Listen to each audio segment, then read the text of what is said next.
नमस्कार, बहुत स्वागत आपका आनंद टीवी पर। मैं हूं आपके साथ पारुल और बड़ी खबर से बुलेटिन की शुरुआत कर रहे हैं। देखिए, आज थम गया है चौथे चरण का प्रचार प्रसार। जी हां, चौथे चरण का एमपी और यूपी में चुनाव प्रचार थम गया है। मध्य प्रदेश की 8 सीटों पर थमा है चुनाव प्रचार। 13 मई को चौथे चरण में 8 सीटों पर मध्य प्रदेश में मतदान होना है। किसमें? देवास में, उज्जैन में, रतलाम में, मंदसौर, धार, इंदौर में यहाँ पर मतदान होना है 13 तारीख को चौथे चरण में। और यहाँ इसके अलावा खंडवा और खरगोन में। लेकिन अब यहाँ पर जो प्रचार प्रसार किया जा सकता था वो थम चुका है। और इसके अलावा उत्तर प्रदेश की बात करें तो उत्तर प्रदेश में भी 13 सीटों पर मतदान होना है चौथे चरण में, यानी आज से 24 घंटे बाद। उससे ज्यादा आप मान लीजिए, क्योंकि 13 तारीख है और आज हम 11 तारीख के दिन ये बातचीत कर रहे हैं। और आपको बता दें, ये खबर आप तक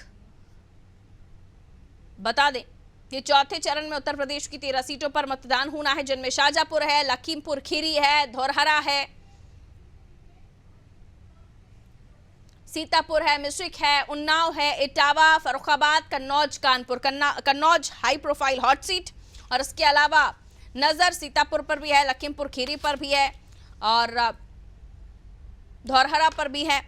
चलिए, ये तमाम सीटें, इनको लेकर प्रचार प्रसार अपनी जगह है, लेकिन चुनाव आयोग की क्या तैयारियां और प्रचार प्रसार थम गया है। तो प्रचार प्रसार में कौन से वो मुद्दे जो हाई पिच पर रहे, जानने की कोशिश करते हैं। हमारे साथ हमारे सहयोगी बने हुए हैं, उनसे जानेंगे। योगेश हमारे साथ इंदौर से जुड़े हुए हैं और उत्तर प्रदेश से भी हमारे सहयोगी नीतीश हमारे साथ जुड़ रहे हैं। तो कई सारे मुद्दे योगेश, उत्तर प्रदेश, माफ कीजिए, मध्य प्रदेश में मालवा निमाड़ में ये चुनाव हो रहा है और कई सारे मुद्दे यहाँ दौड़े, जिसमें हमने देखा कि न केवल मध्य प्रदेश से बल्कि अलग राज्यों से भी जो मुद्दे आए उन्होंने भी यहाँ पर चर्चाएं बटोरी। खासतौर पर वोट जिहाद की मैं बात करूं, यहाँ पर जिक्र हुआ। राहुल गांधी की कई ऐसी टिप्पणियां थी, औरंगजेब का यहाँ पर जिक्र किया गया। भारतीय जनता पार्टी ने तमाम मुद्दों को पूरी तरीके से भुनाने की कोशिश की। उत्तर प्रदेश के मुख्यमंत्री जजिया कर को लेकर यहाँ पर चर्चा अगर करें तो ये भी मुद्दा रहा।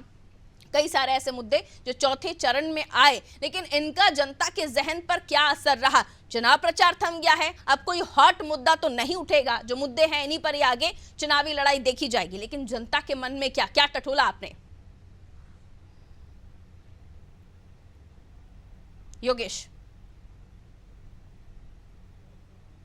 योगेश को आवाज नहीं मिल रही है शायद हमारी, हम चेक कर। जी पारुल, सुन रहा हूं। जी योगेश, क्या बताएंगे मालवा निमाड़ में किसकी ताकत में दम, कौन कितना दमदार है? देखिए, मध्य प्रदेश में वैसे ही भारतीय जनता पार्टी का प्रचंड बहुमत आने की संभावनाएं व्यक्त की जा रही है। और आज डॉक्टर मोहन यादव जो मुख्यमंत्री मध्य प्रदेश है, उनका आज इंदौर में जनसभा थी, रोड शो था। देपालपुर में उन्होंने शंकर लालवानी के समर्थन में रोड शो किया, जनसभा की। इंदौर के लिए जिस दिन से नाम वापसी हुई उस दिन के बाद से ये औपचारिकता ही रह गई थी, क्योंकि औपचारिकता थी आज प्रचार थमने की, क्योंकि जिस दिन से नाम वापसी हुआ है, जिससे कांग्रेस के प्रत्याशी भाजपा के समर्थन में आए हैं, उसके बाद से इंदौर में प्रचार प्रसार एक तरह से नहीं हो रहा है। आज केवल एक औपचारिकता ही देखी गई, क्योंकि जिस दिन से नाम वापसी उस दिन के बाद में न तो शहर में कोई जनसभा हुई, न कोई रैलियां हुई, न कोई ऐसा कोई वाहन दिखाई दे जिससे प्रचार हो रहा। तो औपचारिकता थी, आज केवल महज औपचारिकता थी, जिससे आज प्रचार प्रसार समाप्त हुआ है। क्योंकि भारतीय जनता पार्टी को पूरा विश्वास है कि जब उनके सामने कोई प्रतिद्वंदी नहीं है, कोई सामने कोई मुकाबले के लिए तैयार प्रत्याशी नहीं है, तो जीत आसान है। लेकिन नोटा को लेकर यहाँ पर बहुत कंफ्यूजन है। कई लोगों से हमने भी बात की, पर्सनली बात की, ऑफ द रिकॉर्ड बात की, तो लोगों का ये कहना है कि नोटा को समर्थन देने के पीछे लोगों का राय ये है कि जो भारतीय जनता पार्टी इंदौर में जीतती आ रही है, जिन पर मतदाताओं का भरोसा है, उन मतदाताओं के भरोसे को कायम रखते हुए इस तरह से प्रत्याशी का हाईजेक कर लेना और कांग्रेस के प्रत्याशी को बैठा लेना अपने समर्थन में, तो इस कारण से लोग नोटा को समर्थन करते देकर, क्योंकि 2 दिन बचे हैं, कल का दिन है, परसों सुबह मतदान शुरू हो जाएगा। मतदान के बाद ये तय होगा कि आखिर में किस क्षेत्र, क्योंकि सबसे बड़ा क्षेत्र जो है कांग्रेस का गढ़ जो है, उस क्षेत्र पर हमारी नजर रहेगी, खासकर मालवा क्षेत्र में, खासकर मुस्लिम भावी क्षेत्र में, कि अगर वहां मतदाता बाहर निकलते हैं तो इसका सीधा सीधा मतलब ये निकाला जाएगा कहीं ना कहीं नोटा के समर्थन में आ रहे हैं। तो देखना होगा कि क्या, क्योंकि कांग्रेस का जो दावा है वो है कि 1 लाख के लगभग में नोटा को लोग समर्थन देंगे और कहीं ना कहीं लोगों का समर्थन अगर मिलता है कांग्रेस को, तो ये इंदौर के इतिहास के लिए, लोकतंत्र के लिए एक अच्छा साबित नहीं होगा। अब आज जब चुनाव प्रचार समाप्त हो गए तो घर घर प्रत्याशी जाएंगे, क्योंकि एक ही प्रत्याशी है शंकर लालवानी, उनके सामने निर्दलीय और निर्दलीय इतने भी कोई बहुत ज्यादा उनको चुनौती देने वाले नहीं, तो आसान जीत कही जा सकती है भारतीय जनता पार्टी के लिए। प्रचार समाप्त हो गया, अब रणनीति ये है कि कितने ज्यादा से ज्यादा मतदाताओं को बाहर निकाले, क्योंकि सबसे बड़ा टेढ़ी खीर है। अब जिला प्रशासन के लिए भी एक चुनौती है कि किस तरह से चुनाव का प्रतिशत, मतदान का प्रतिशत बढ़ाया जाए, क्योंकि कई लोग ये मन बना के बैठे कि भाजपा की जीत सुनिश्चित है, इसलिए लोग घरों से बाहर निकले, क्योंकि 2-3 दिन की छुट्टियां भी हो चुकी है, तो लोग अब बाहर वेकेशन के लिए जा रहे हैं। कई लोगों से बात की, अपने बच्चों के साथ वेकेशन भी, कोई लोग मतदान करने के पक्ष में नहीं। अब चुनौती ये है कि कितने अधिक से अधिक मतदान का प्रतिशत बढ़ाया जाए। मतदान का प्रतिशत बढ़ेगा तो ये लीड लंबी होगी। इंदौर में तो खासतौर पर बड़ी लीड के लिए लड़ाई हो रही है। अब ये लीड जीत हार की नहीं है, ये लड़ाई जीत हार की नहीं है। इंदौर में खासतौर पर ये जंग जो शंकर लालवानी लड़ रहे हैं, ये सिर्फ बड़ी लीड के लिए लड़ रहे हैं, क्योंकि उनके सामने रहेगा नोटा और बाकी अन्य निर्दलीय प्रत्याशी। बीएसपी ने भी अपना उम्मीदवार, क्योंकि हमने सुबह भी जब इस पर चर्चा की थी तो ये बात निकलकर सामने आई थी कि 7,000-10,000 तक के वोट काटने का काम बीएसपी यहाँ पर करती है।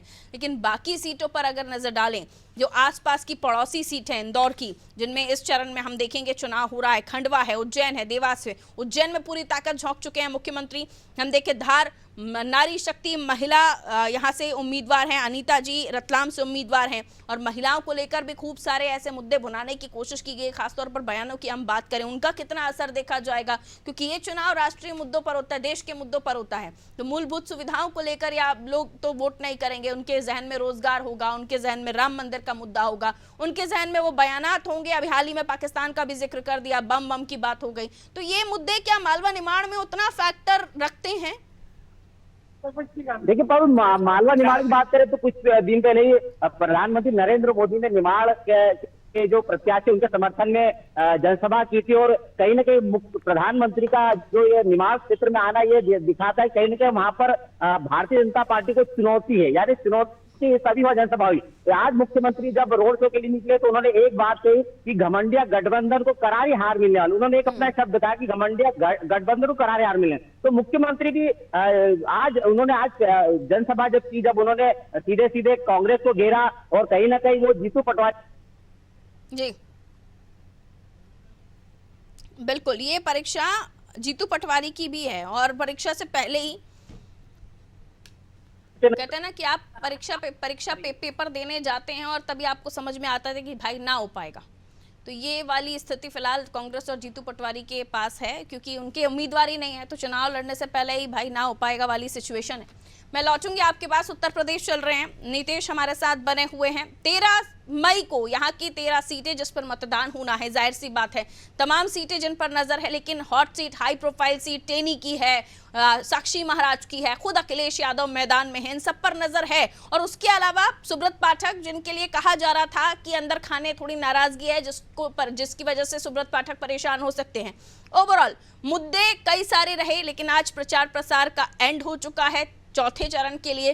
क्या लगता है कितना जनता के जहन में मुद्दों ने असर किया, या अपने जनता के मुद्दे खुद के हैं, प्रत्याशी उन्हें बाहर निकाल पाएंगे? क्या देख रहे हैं नीतीश, उत्तर प्रदेश का चौथे चरण का मतदान क्या कह रहा है?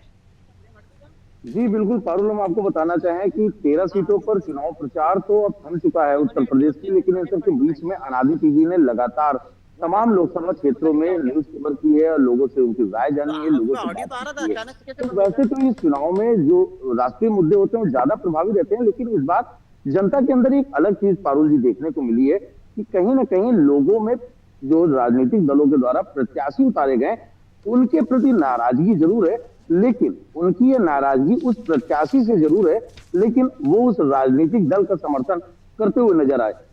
वैसे तो ओवरऑल पूरी तरीके से बेरोजगारी, नौकरी, आरक्षण वाले मुद्दे लगातार हावी हैं, और जो इन सब चीजों के बीच में बात आती है स्थानीय मुद्दे, कहीं ना कहीं वो भी प्रभावी। कई स्थानों पर जब अनादि टीवी ने रिपोर्टिंग की तो वहां के लोगों का ये भी आरोप है कि उनके क्षेत्र के जो मौजूदा सांसद हैं वो आते ही नहीं है और सिर्फ चुनाव में या रैलियों में दिखाई पड़ते हैं। तो कहीं ना कहीं पारुल जी इसका एक व्यापक असर देखने को मिल सकता है। लेकिन यहाँ पर हम आपको एक बात और भी बताना चाहेंगे कि जैसे पहले चरण में 8 सीटों पर 61.11% मतदान हुआ था, दूसरे चरण की 8 सीटों पर 54.90%, वहीं तीसरे चरण में 10 सीटों पर 57.55% मतदान हुआ था।